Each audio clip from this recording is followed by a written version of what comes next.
welcome back to the Wellness Paradox podcast. I'm so grateful that you can join us on this journey towards greater human flourishing.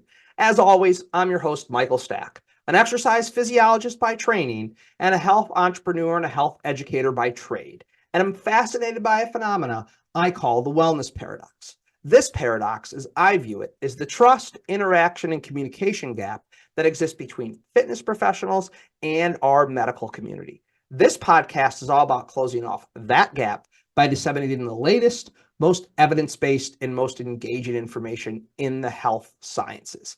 And to do that in episode 117, I'm joined by Lynne and Victor Brick. Lynne and Victor Brick run the J.W. Brick Foundation for Mental Health. And in this conversation, we're going to touch a little bit on what the foundation does, specifically their Move Your Mental Health report, which we're going to link up to on the show notes page.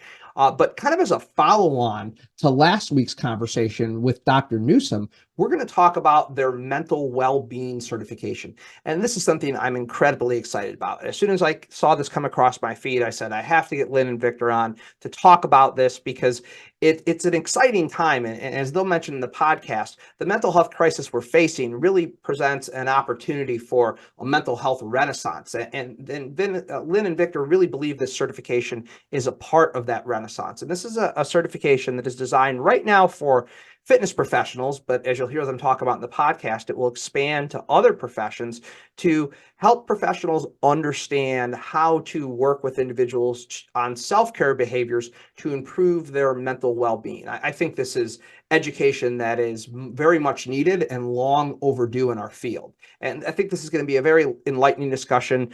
Victor and Lynne have an amazing story as to how they turn their pain into passion around mental health. And I really think you'll not only find that moving, but also very instructive.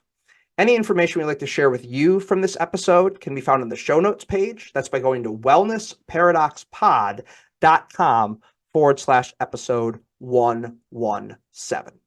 Please enjoy this conversation with Lynne and Victor Brick.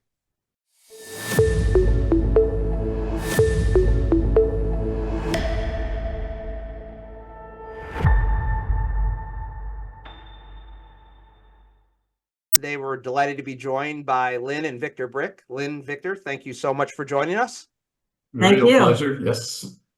Very excited for the conversation we're going to have today. Piggybacks off the topic we talked about in our last episode and maybe extends it a little bit further and more practically around mental wellness and the role of the exercise professional and physical activity and exercise. But before we dive into this discussion, Lynne, Victor, can you give us a little bit more your background just so we have some context for this discussion? Sure. I'll start.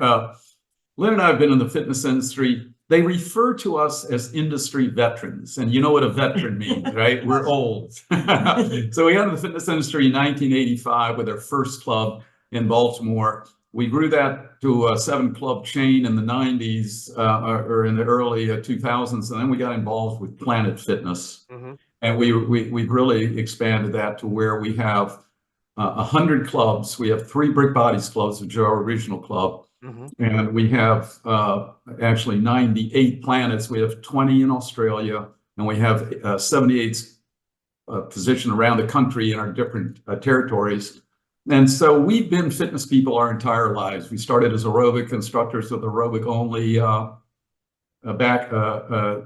company. And I have a degree in exercise physiology from Towson University. I was a PE teacher and an athlete, and Lynne was a dancer and a nurse. So we have this great combination of technical skill, medical skill with Lynne's nursing background, and entertainment and marketing skills. And we've been in the ownership management phase of fitness as well. So we've run the whole gamut. Yeah, and so I started as Victor mentioned as a nurse. I graduated from Towson. We met at Towson University, and I graduated from Towson with a degree in nursing. Then the very next week, started my new job at Shock Trauma, the first trauma unit in the world in Baltimore, Maryland. And if that wasn't enough shock, I married this guy the following week. So 45 years and 3 of the best years of my life.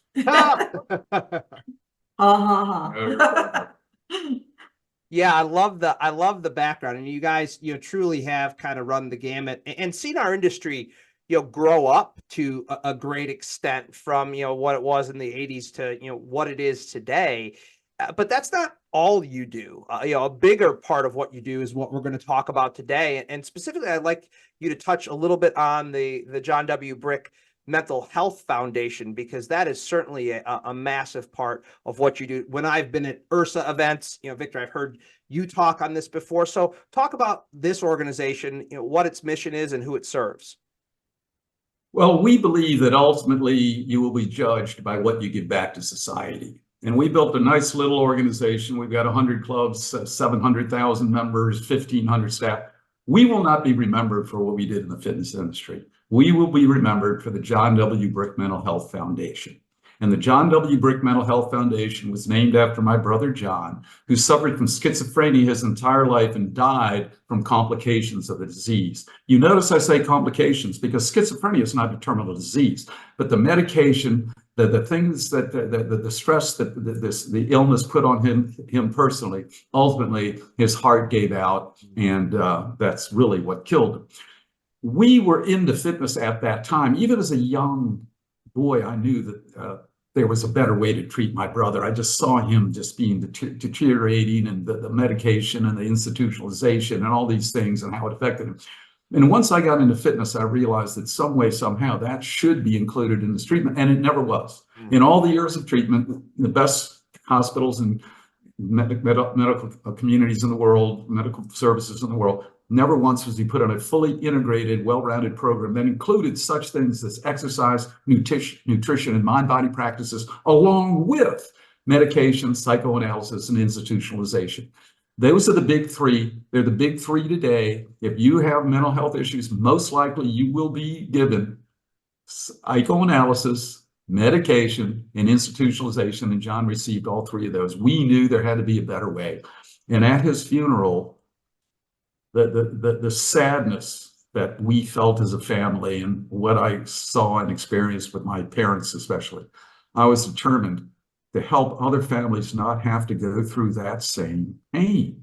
So we started the John W. Brick Mental Health Foundation. Our mission is to have salutogenic, which means holistic, self-care approaches such as exercise, nutrition, and mind-body practices integrated with traditional mental health care in the promotion of mental well-being and the treatment of mental illness. And that is basically the mission of the John W. Brick Mental Health Foundation. Awesome. Awesome. Very, very powerful to turn your pain into passion to make the world a better place. That's exactly what we're trying to do. Our catch line is we're trying to put a dent in the universe for mental wellness. Just trying to put a dent in the universe. And to change the way the world treats mental health. I'm sorry, it's to change the way the world treats mental health. And the tagline is put a dent in the universe. And we hope to do it with the butterfly effect. And that is just a little ripple that starts in a pond and turns into the ripple of the butterfly's wings that start on one part of the world and spread across the world, because it has to be. We've realized after working with the medical community, it's not going to be this huge announcement. Hey, well, fitness and wellness and lifestyle is going to solve mental health, help them, not solve, help with your mental well-being, your happiness. Everybody get on. We naively thought that's what you could do. We put together a couple of massive studies that we thought would change the way everybody saw things, and it didn't.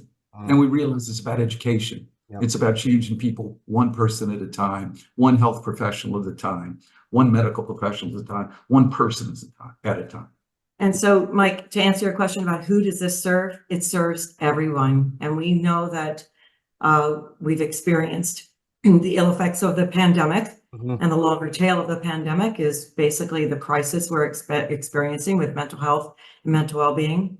What many people may not realize is that we're at the beginning of a mental health renaissance, which is very exciting. And that's why we feel that not just for fitness professionals, but also for educators, for psychology counselors, mental well-being counselors, for first responders, for so many other industries, corporate wellness as well.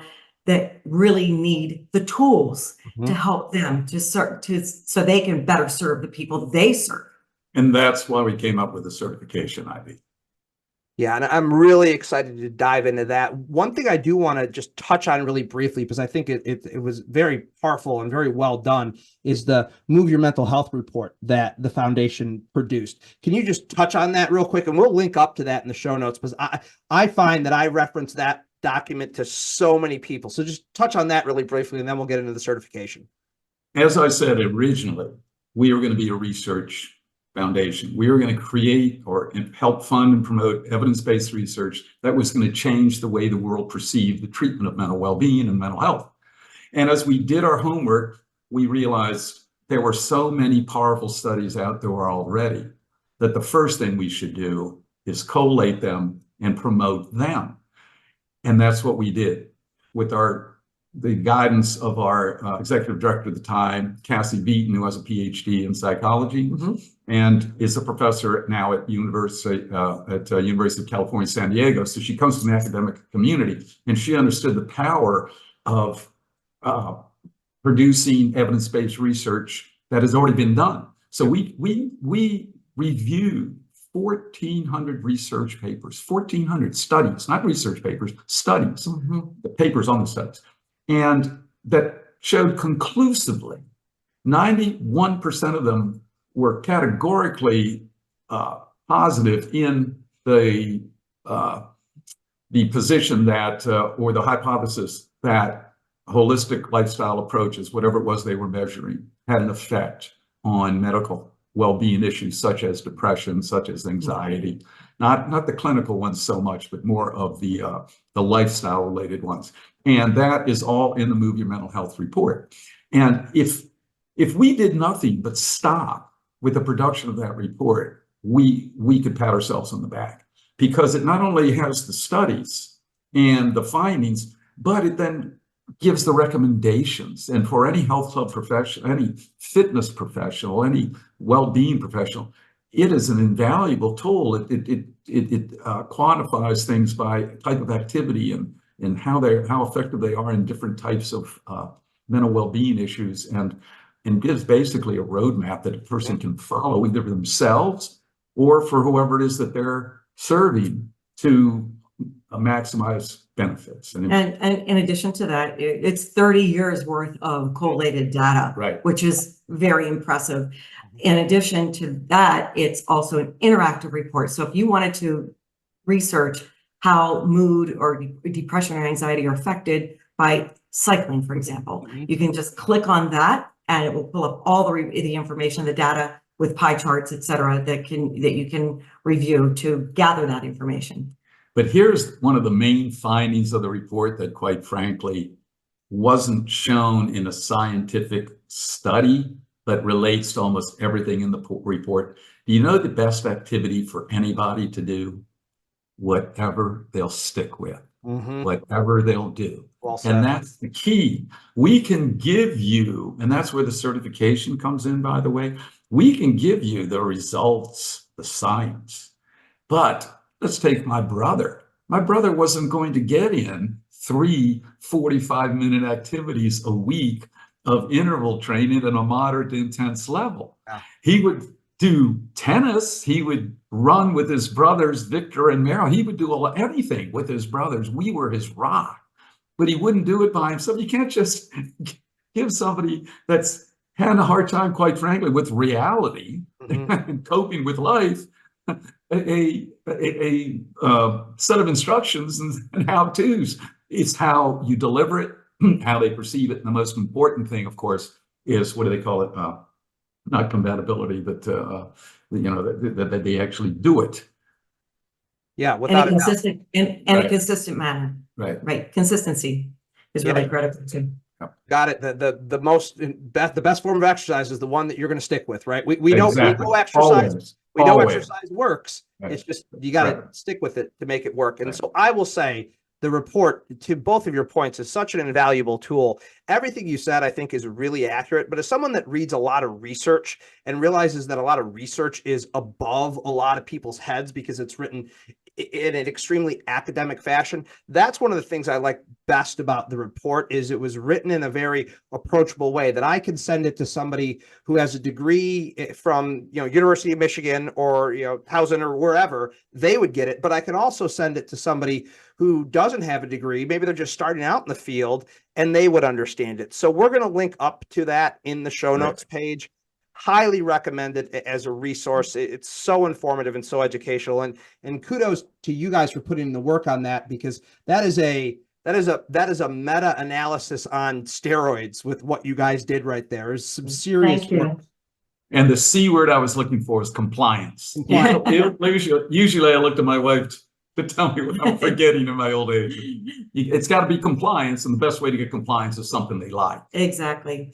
I just want to add on to what we've just discussed is the fact that the executive summary is only 10 or 11 pages long versus over 100 pages is the entire report. Right. So your listeners I invite you to log on to review the executive summary. And in that summary, it clearly states that 3 to 5, 30 to 45 minute bouts of moderate to higher intensity movement is best. Combining cardio and strength together is also very good, especially for depressive symptoms. For anxiety, it's better to do more mind body or qigong or yoga or something that deep breathing, meditation, those types of activities, which seem to be most beneficial for anxiety symptoms. I'd like to take a quick break from today's episode to tell you a little bit more about one of our strategic partners as a podcast. As many of you know, the Wellness Paradox is all about closing off the trust, interaction, and communication gap between fitness professionals and the medical community. And no organization does that better than the Medical Fitness Association. They are the professional member association for the medical fitness industry. And this is the industry that integrates directly with healthcare in many facilities throughout the entire country. The MFA is your go-to source for all things medical fitness. They provide newsletters, webinars. They even have standards and guidelines for medical fitness facilities. They do events around the entire country. And most importantly, they are one of the more engaging networks in the entire fitness industry. I personally have benefited from the network that I've developed through the Medical Fitness Association. And I highly recommend that all of you that are interested in solving the wellness paradox engage with the MFA. To find out more about the Medical Fitness Association, you can go to their website, medicalfitness.org. That's medicalfitness.org. Now back to today's episode. Awesome. So we will link up to that. But really what I want to get into, and again, when I saw this come out, I can't remember where I saw that it come out initially, that you guys put together this mental well-being certification. I think my initial reaction was like, well, finally somebody has done something that's a little bit more focused in this area. We have so many certifications in the field, and you guys know this.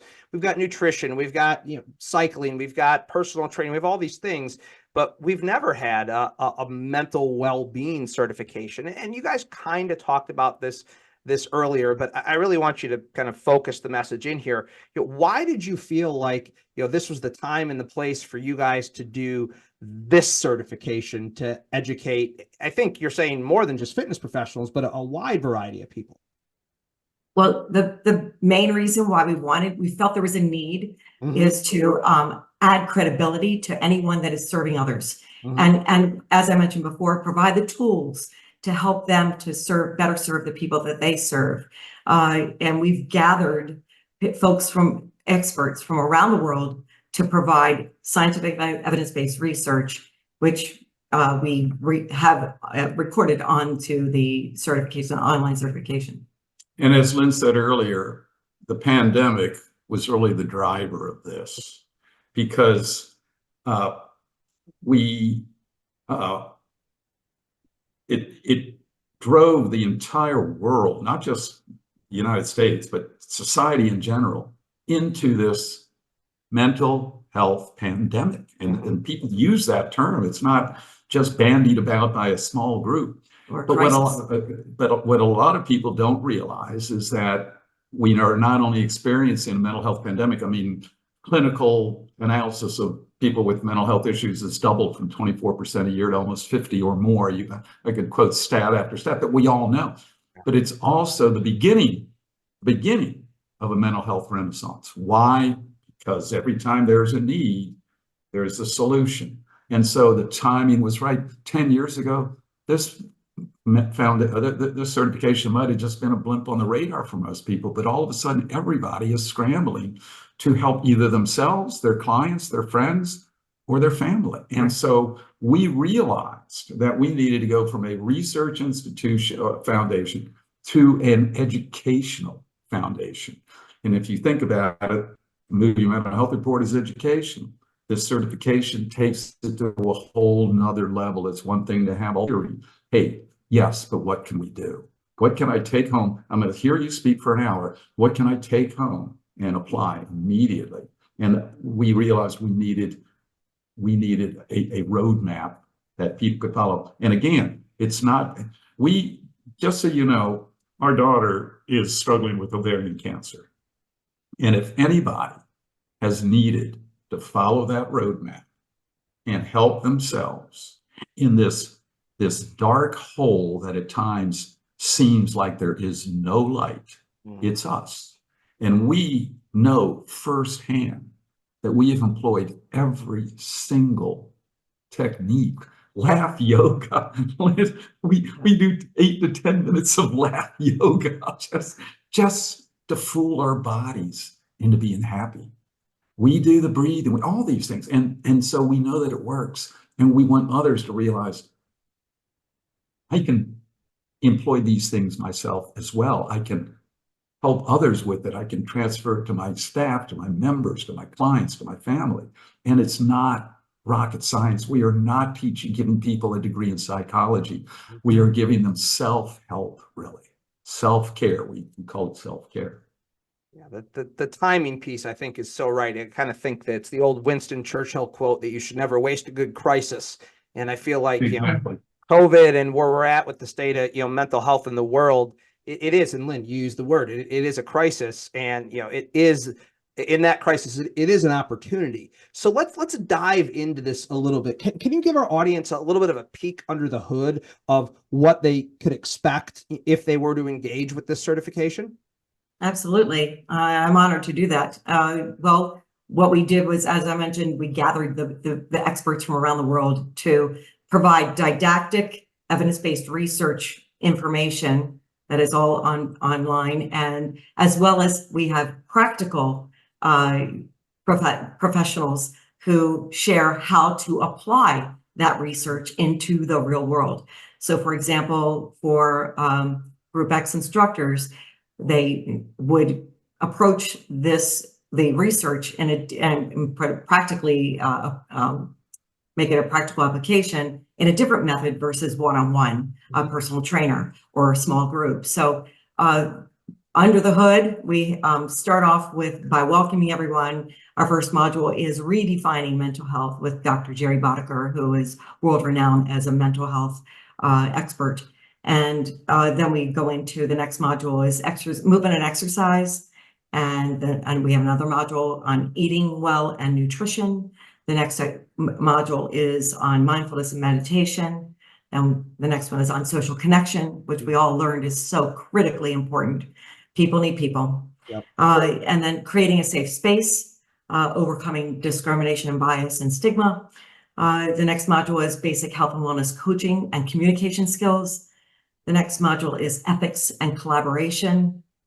And then our last module is next steps, what you can do, then serve those who you serve. So as Lynn said, it's kind of like each module, there's a kind of, call it a lecture if you want, but it's really the information. And then there's a practical, an individual actually demonstrating what you can and can't do.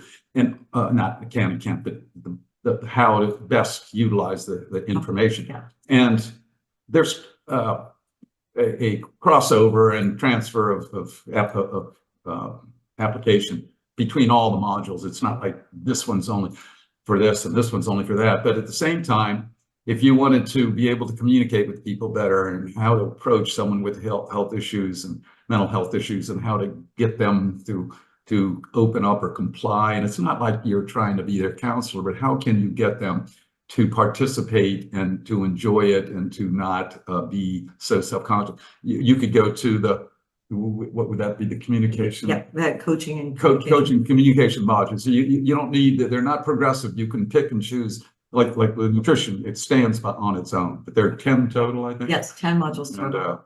And one of the most, the first module by Jerry Boddicker is so critical, and it's really going to be in every one of our certifications, because in some of our certifications, let's take the K through 5, there'll certainly be a lot of different information than the one for the fitness industry. Mm-hmm. You're dealing with adults for the most part in the fitness industry, and K through 5, you're dealing with, of course, young kids.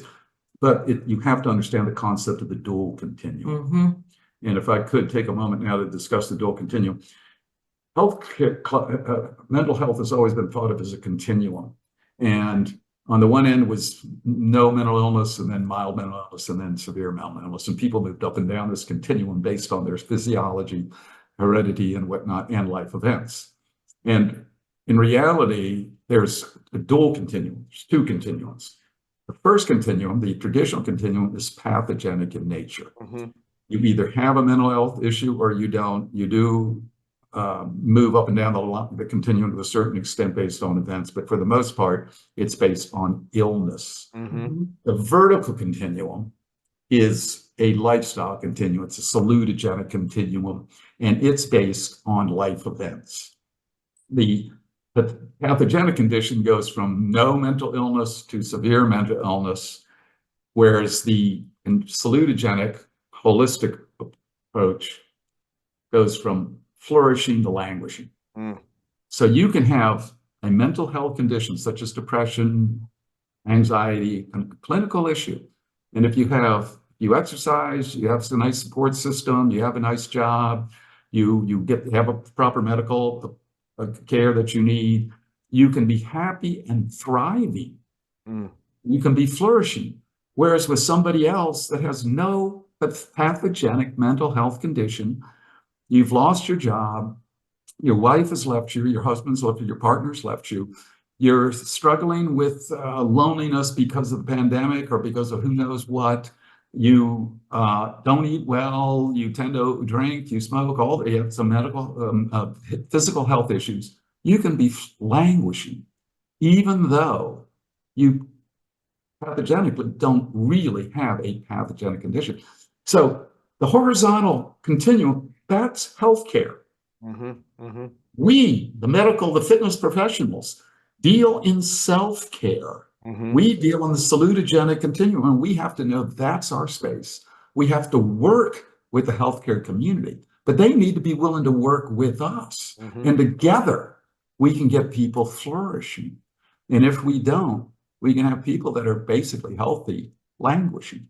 So, and the thing is, you can go from flourishing to languishing in the drop of a hat. You get the call in the middle of the night that your child's not coming home. Your dog gets hit on the road by who? You walk in and you lose your job.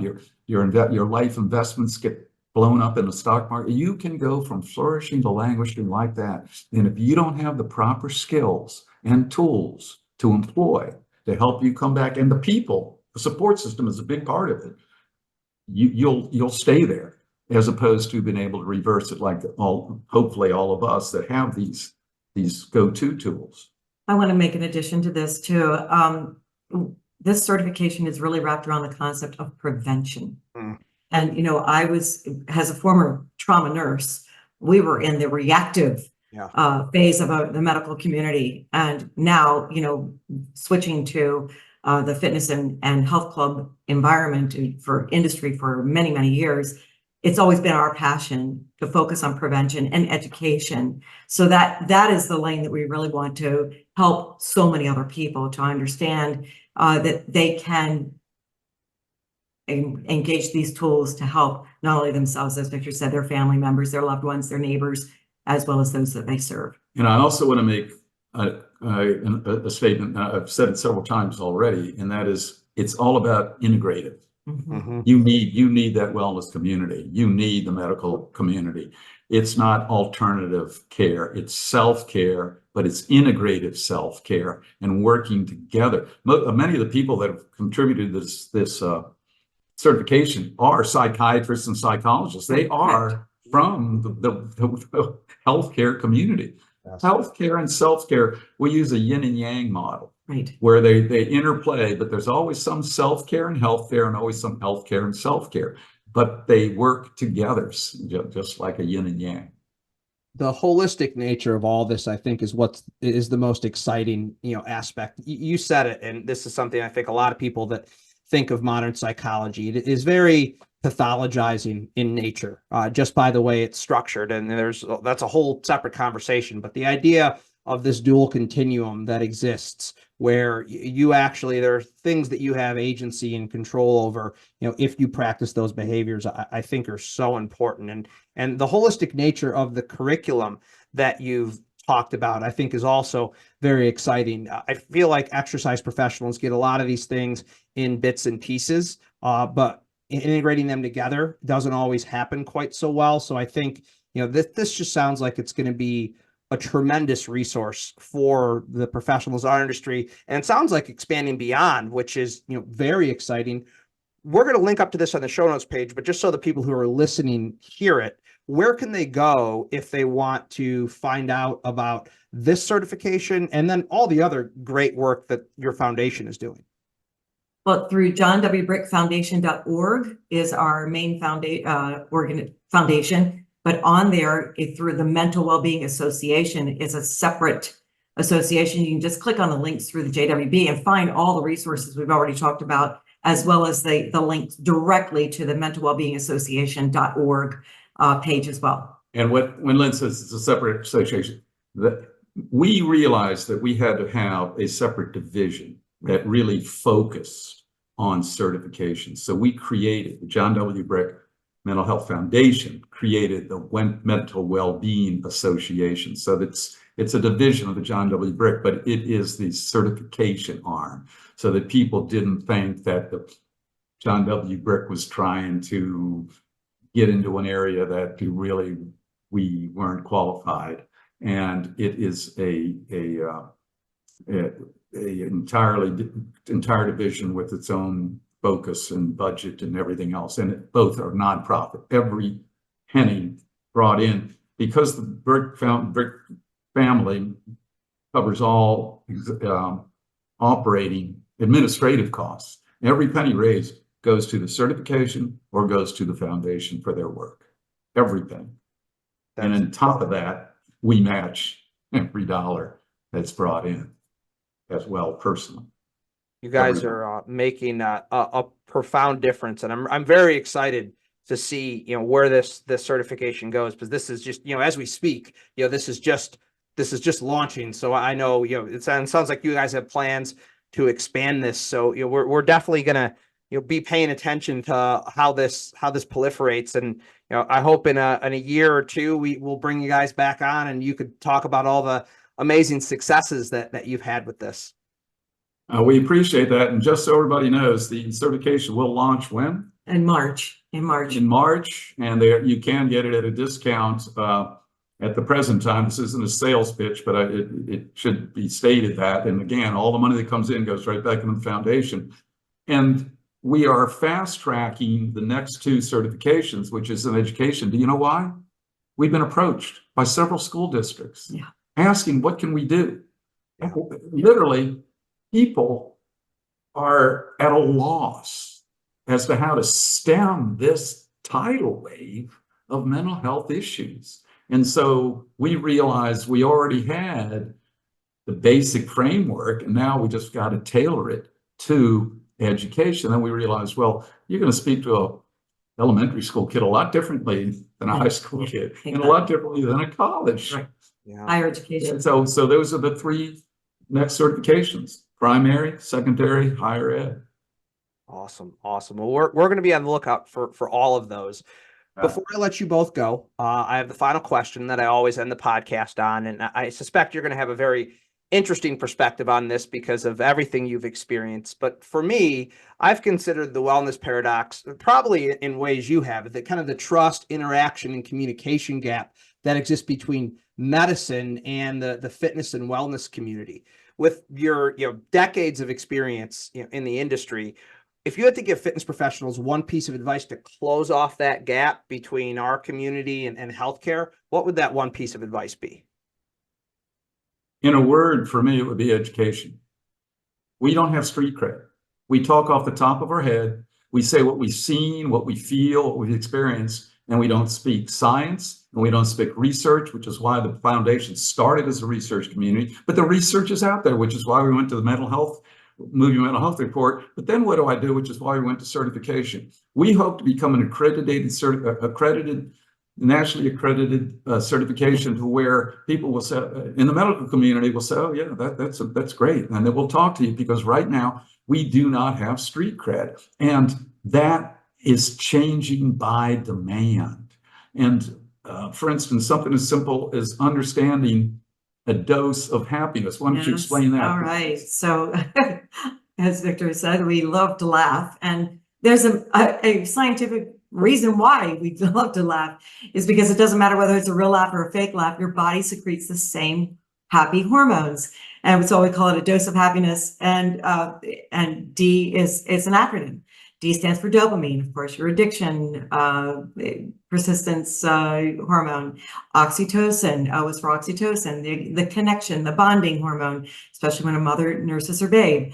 S is for serotonin, your happiness hormone, and E is for endorphins, secreted, of course, whenever you exercise, and it just make you feel good. And also serotonin, most of it is secreted in your gut. So that's why it's so important to have a good belly laugh. but when you can talk, like she just did, to a medical professional with such confidence, what are they going to say? This is science. Yes. This is science. The dose of happiness, they're called the happy hormones. Go look it up in the online, the medical community. So we have to start talking their language. Right. And their language is evidence-based research. And all of a sudden we will be respected. It's about respect. And your word is education. My word is collaboration. And I think that it's really, as we described, the yin and yang model of healthcare and self-care, collaborating together. And you do that through, as you mentioned, effective communication. Yep. So it's a beautiful way to help everyone in the world. And we're all in this world together. So we might as well collaborate and make everyone's day more productive, more happy, and in a beautiful way to connect, improve mental well-being. And one final word on that is that the medical community perceives often other industries like fitness proposing, quote, alternative. Yeah. We have to understand it's integrated. The dual continuum is totally integrated. And people aren't going to work with us if they don't think that we're working with them. Absolutely. Education and collaboration. Could not agree more. Lynne, Victor, it's been an absolute pleasure. Thank you so much for joining us. Oh, it's always great to speak to like-minded individuals that want to put a dent in the universe. Well, I hope you enjoyed that conversation with Lynne and Victor as much as I did. If you found it insightful and informative, please share with your friends and colleagues. Those shares make a big difference for us. There'll be a lot of great information linked up on the show notes page from today's episode. That can be found at wellnessparadoxpod.com/episode 117. Please be on the lookout for our next episode when it drops in 2 weeks. And don't forget to subscribe through your favorite podcast platform. Until we chat again next, please be well.